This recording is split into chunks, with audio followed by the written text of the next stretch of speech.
आज वज़ीर आला साहब ने बजट पेश किया जिसमें बहुत ही तारीखी बजट था और इसमें जो ख़ास बात थी कि ग्रेड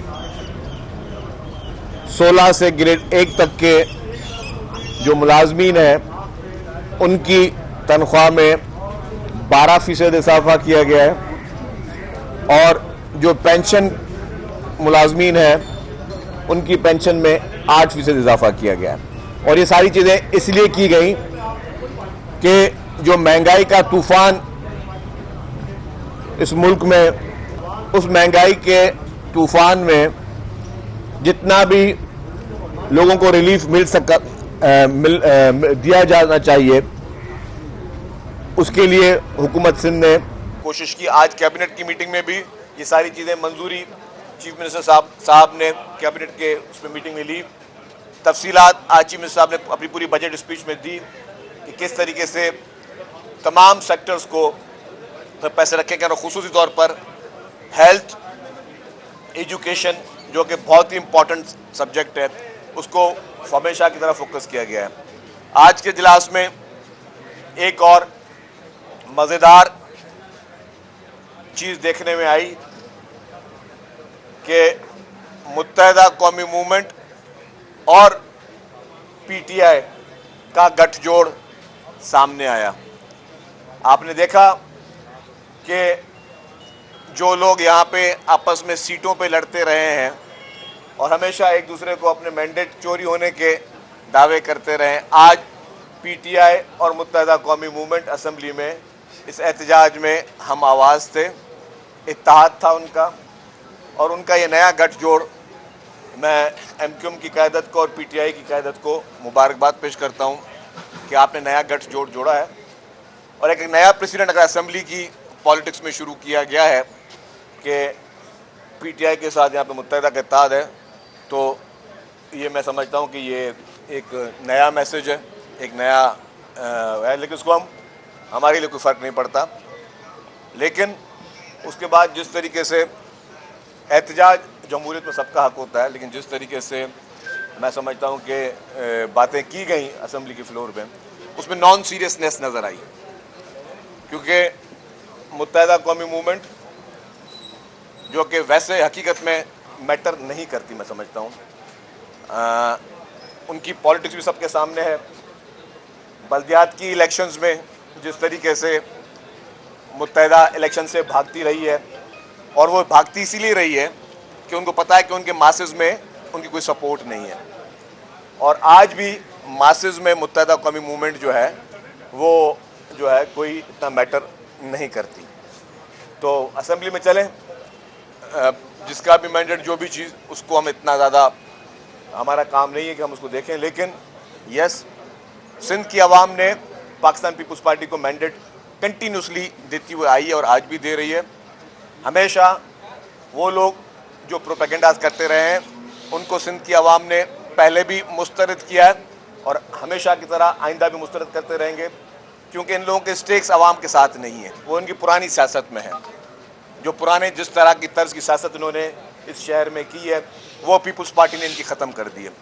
पीपल्स पार्टी ने शहर कराची में गुंडागर्दी, बोरी बंद लाशें, बदमाशी, भत्ताखोरी और खालों पे सियासत, ये सारी पीपल्स पार्टी ने उसका ख़ात्मा कर दिया है। तो मैं समझता हूँ आज उसकी फ्रस्ट्रेशन थी जो मुत्तहिदा कौमी मूवमेंट की तरफ से सामने आ रही थी, वो फ्रस्ट्रेट थे अपने उस तर्ज सियासत से, इसीलिए ही उन्होंने आज जो है ये जो असेंबली में नाज़ेबा किस्म का एहतजाज करना था किसी बजट पे करते और प्री प्लान था। जो ये कहना हमें बात करने नहीं दी गई, ये भी कल भी मैंने एक बड़े चैनल पे देखा कि रात को 12:30 बजे टिकट से लगी थी कि एमक्यूएम आज एहतजाज करते भले करते। फिर वो जो ईरान पे हमले का जो बहाना बनाकर उन्होंने जो आज ड्रामा करने की कोशिश की, मैं समझता हूँ वो एक्सपोज हो गए। पीपल्स पार्टी करारदाद लेके आई, चीफ मिनिस्टर साहब ने करारदाद वो पेश की और वो पास हुई यूनानिमसली और आपने देखा कि उसको हमने कंडेम किया।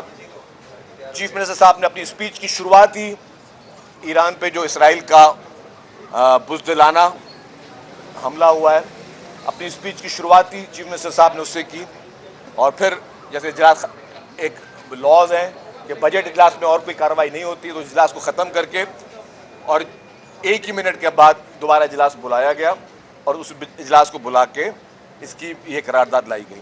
तो हम समझते हैं कि हम मुस्बत सियासत को सबको करने का हक है, लेकिन जो लोग उस तर्ज सियासत के हमेशा कायल रहे हैं, जो नेगेटिव पॉलिटिक्स हमेशा करते हुए आए हैं, जो हमेशा गुंडागर्दी की पॉलिटिक्स करते हुए आए हैं, उनके लिए ये पैगाम है कि गुंडागर्दी से पहले भी हम कभी नहीं डरे थे। जब आपके पहले कायद थे जिनका वाकई में खौफ हुआ करता था, जिनको आपने छोड़ दिया, तो हम पहले भी कभी गुंडागर्दी से नहीं डरे और आज भी आपने जो गुंडागर्दी करने को करते और इन फ्यूचर भी मुत्तहदा के लिए मैसेज है कि अगर आपने पॉलिटिकल बातें करनी है, सियासी बातें आप करें, लेकिन अगर आपने बदमाशी या इस तरह की गुंडागर्दी करनी है तो गुंडागर्दी ना आपको पहले कभी हम आपके उसके रोब में आए, ना आइंदा कभी आपको रोब में लाने देंगे। नासिर शाह साहब कुछ बात करें। देखिए, एक तो जो ईरान पर इसराइल की दहशतगर्दी हुई उसकी मजम्मत करते हैं और आलम इस्लाम की फ़तह की दुआ करते हैं। फिर इंडिया में जो एक बड़ा हादसा हुआ उस पर भी हमें बड़ा अफसोस हुआ कि जो जानें वहाँ पे गईं। आज का जो इजलास आपने देखा और जो बजट स्पीच सीएम साहब की थी, सिंध की तरक्की के लिए, सिंध के आम लोगों की भलाई के लिए, जिसमें गरीब लोगों का, आम लोगों का ज़्यादा ख्याल रखा गया। आपने देखा कि बहुत सारे जो टैक्सेस थे वो ख़त्म कर दिए गए और बहुत सारों में कमी कर दी गई। और फिर जिस तरह एहतजाज हुआ, और फिर सबसे अहम बात आज आपने नोट की होगी, एहतजाज होता है पॉलिटिकली तौर पर होता रहता है, लेकिन आज आपने देखा कि मखसूस तरीके से सीएम सिंध को टारगेट किया गया। वो इसलिए टारगेट किया गया कि सीएम सिंध की जो बेहतरीन कारकर्दगी है, जो उनकी एबिलिटी है, जो उनकी सियासी बसीरत है, जिस तरह वो एक्टिव हैं और जिस तरह उन्होंने पूरी सिंध में काम किया और चेयरमैन बिलावल भुट्टो जरदारी साहब और प्रेसिडेंट आसिफ अली जरदारी साहब के विज़न को आगे बढ़ाया, उसने इनका सफाया कर दिया सियासी तौर पर। तो ये सबसे ज़्यादा इसीलिए आज उन पर इस तरह की बात कर रहे थे। लेकिन आप देखेंगे कि 2029 का जब इलेक्शन आएगा तो यही सीएम तब तक रहेंगे भी, और इनकी जो सियासी बसीरत है, जो तरक्की का एक सफ़र है, उसके लिहाज से ये जो फॉर्म 47 से कुछ लोग आ गए हैं, ये आपको अगली असेंबली में ये भी नज़र नहीं आएंगे। तो बहुत ज़बरदस्त बजट है और कल आप सबको ब्रीफिंग उस पर दी जाएगी और मजीद सीनियर मिनिस्टर साहब बात करेंगे। ये बता दें कि यही एमक्यूएम जो है, जब वफाकी बजट पेश किया गया वहाँ पर बिल्कुल चुप पेश थी, क्योंकि हैदराबाद सक्खर के लिए, बलूचिस्तान की एक सड़क के लिए तो 100 अरब रखे गए, लेकिन इसके लिए सिर्फ 15 अरब रुपए। K4 के लिए भी वो पैसे जो मतलूबा तादाद में चाहिए वो नहीं दिए गए। इस तरह और भी बहुत सारे सिंध के मनसूबे थे जिनको नज़रअंदाज किया गया। तो इससे पूरी गठजोड़ का महवर आपको क्या नजर है? हमीद सुमरो साहब, आपने बिल्कुल सही सवाल किया कि एमक्यूएम के पास रियल मैंडेट होता, अगर वाकई कराची के लोगों की नुमाइंदगी करते, तो जब 3.2 बिलियन K4 के लिए रखे थे उस वक्त नेशनल असेंबली में चिल्लाते, अगर उनको कराची के लोगों का फिक्र होता और अगर वो कराची के रियल मैंडेट को लेकर आए होते। उन्होंने नेशनल असेंबली में एक अल्फाज भी उस पर जो है कोई एहतजाज वगैरह नहीं किया। इसी तरीके से हैदराबाद और सक्खर मोटरवे, ये सिर्फ सिंध के लोगों के लिए नहीं, हैदराबाद सक्खर मोटरवे हैदराबाद सक्खर मोटरवे पूरे पाकिस्तानियों के लिए, पूरे पाकिस्तान की आवाम के लिए है। ये गेटवे है, सिंध कराची गेटवे है, और अगर आपने यहाँ से सारी इंपोर्ट्स होनी है, सारी एक्सपोर्ट्स आपकी यहाँ से होनी है। अगर उस पर भी मुत्तहदा कौमी मूवमेंट खामोश रही पपिट की तरह, और पपिट की तरह उन्होंने रिएक्ट किया नेशनल असेंबली में और बिल्कुल उनकी क़यादत, तो ये अब एमक्यूएम मैं समझता हूँ एक्सपोज होती जा रही है, जो कि कराची के इशू पे अगर खामोश रही है। और यहाँ पे आज अभी बजट स्पीच शुरू नहीं हुई है, वो पहले से ये अपने प्ले कार्ड लेके हुए आए थे, और जो भी इन्होंने आज गैर अखलाकी तौर पर मैं कहूँगा कि उन्होंने काफ़ी गुफ्तगू वहाँ पे की। तो मैं समझता हूँ कि इससे ये बात आया हो गई है कि they are not real representative of the people of Karachi, और इसीलिए उनका कोई इंटरेस्ट भी नहीं है।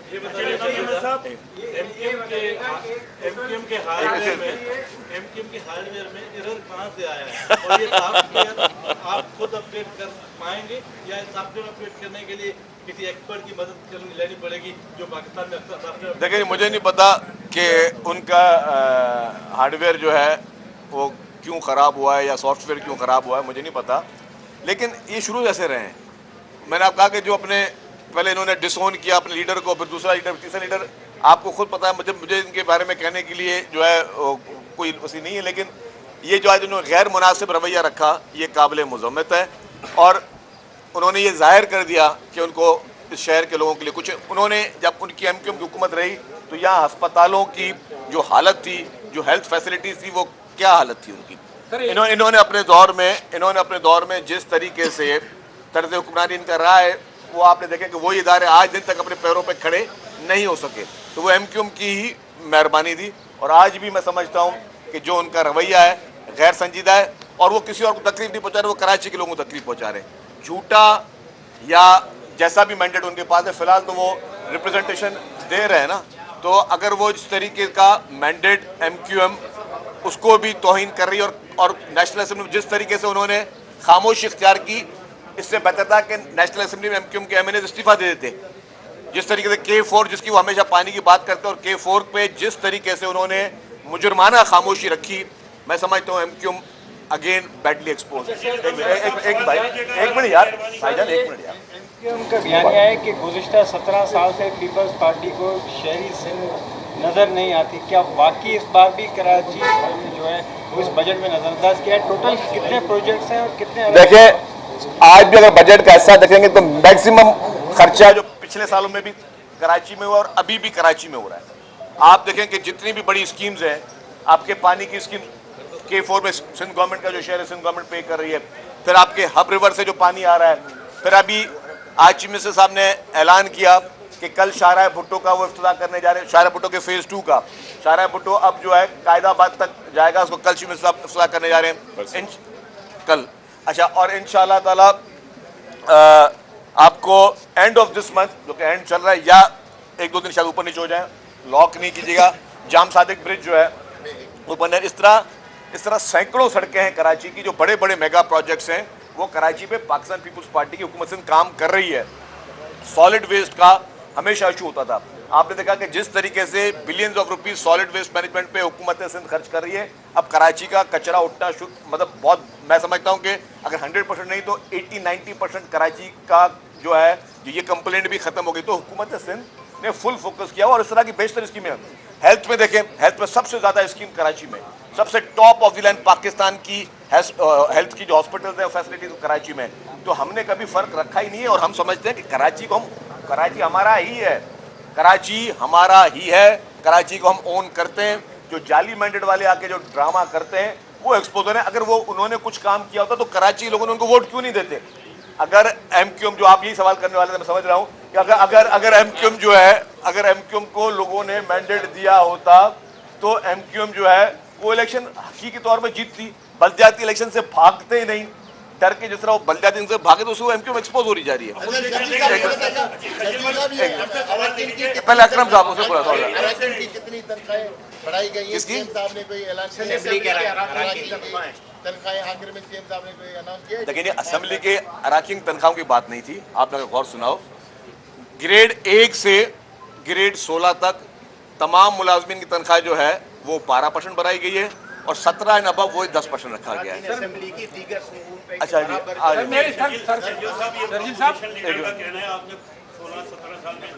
सिंध के शहरी इलाकों को बेहद नजरअंदाज किया, ना बिजली है, ना पानी है, ना गैस है, और खंडरात बना दिया। अच्छा, मेरी बात सुने भाई, तो मैंडेट हमें क्यों मिल रहा है? मेयर कराची भी हमारा है, ठीक है ना, और सीटें भी हम जीत रहे हैं, उनको मैंडेट क्यों नहीं मिल रहा?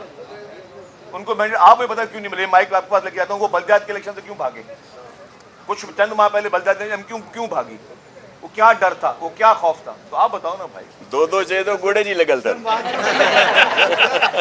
महाजनों के लिए जो रोते रहे आज तक कि महाजनों के साथ जुल्म किया जा रहा है, वो अरबपति बन चुके हैं, उनके लिए क्या कहेंगे? यार सवाल 5 लाख रुपए कहा जा रहा है, सिगर के बराबर अराकीन की जो है तनख्वाह की गई है। मैं बताया भाई जी जी मैं बता रहा हूँ। देखें, सीएम साहब ने कहा कि इस वक्त पूरे मुल्क में सबसे कम जो ऑनरेरियम है वो सिंध असम्बली के अरकान असम्बली का है। वो अभी नहीं हम बढ़ा रहे, लेकिन उसके बाद क्योंकि बहुत सारी तजावीज़ थी उसके लिए, उसको देखेंगे बजट के बाद और फिर भी उनको एतबार करेंगे दीगर सूबों से, और जिसका कम से कम होगा उसी पे ही रखेंगे। क्योंकि हम लोग दूसरों आम लोगों को रिलीफ की बात करती है पीपल्स पार्टी, और जो गरीब लोग हैं या जो तनख्वाहदार तबका है, जैसे आपने देखा कि 1 to 16 तक को बढ़ा दिया गया 12%, बाकी की 10% है। इसी तरह पेंशन में भी इजाफा किया गया। तो वो हम लोग अरकान असम्बली जो हैं वो हमारे लिए प्रायोरिटी नहीं रखते तनख्वाहों के सिलसिले में। चलिए, थैंक यू।